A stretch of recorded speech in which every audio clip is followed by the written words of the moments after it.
Tu galères avec les effets hover sur ton site Webflow. Aujourd'hui, je vais te présenter une propriété CSS qui peut littéralement te sauver la vie.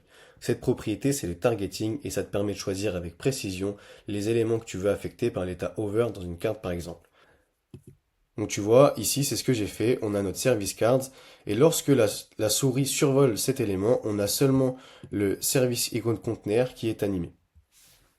Pour faire ça, il n'y a rien de bien sorcier, il y a seulement des bons copier-coller à faire au bon moment, il n'y a même pas besoin de savoir coder. La première étape, ça va être de donner le style final qu'on veut sur notre élément. Donc ici, je vais venir choisir l'élément que je veux animer, je vais aller lui donner les styles que je veux lui donner, c'est-à-dire un background, voilà, je vais aller lui donner un effet de rotation de -45 degrés, et je vais aller lui mettre un effet de transition pour que ce soit un peu fluide. On va mettre 400 millisecondes. Une fois que c'est ça, je vais aller récupérer justement le CSS que je viens de créer. Je me rends ici, CSS Preview, et je copie tout ce qu'il y a ici. Ensuite, je vais aller dans mon component, je vais créer un code embed,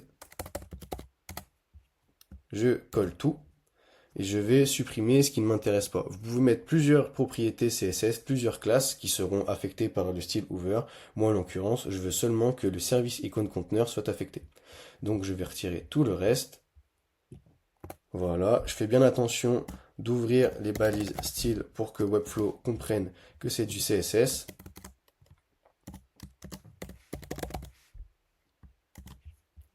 Voilà, save and close.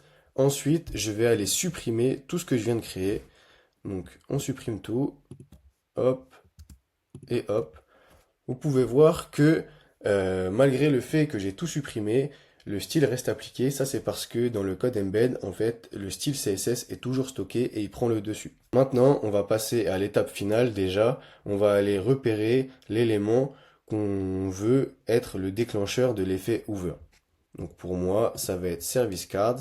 Donc je vais copier, je me rends dans mon code embed et je vais venir le coller juste ici.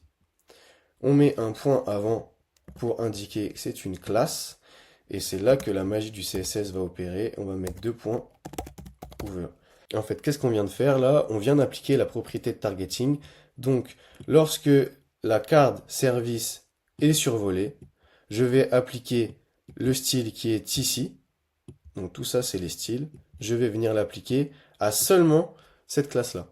Si j'avais voulu ajouter plus de classes, j'aurais pu le faire, mais moi en l'occurrence, je veux juste appliquer des styles sur cette classe-là. Save and close, et là on peut voir que lorsque ma souris survole l'élément service card, eh bien il y a seulement le conteneur du SVG qui est animé. Donc voilà, c'est la fin de ce petit tuto.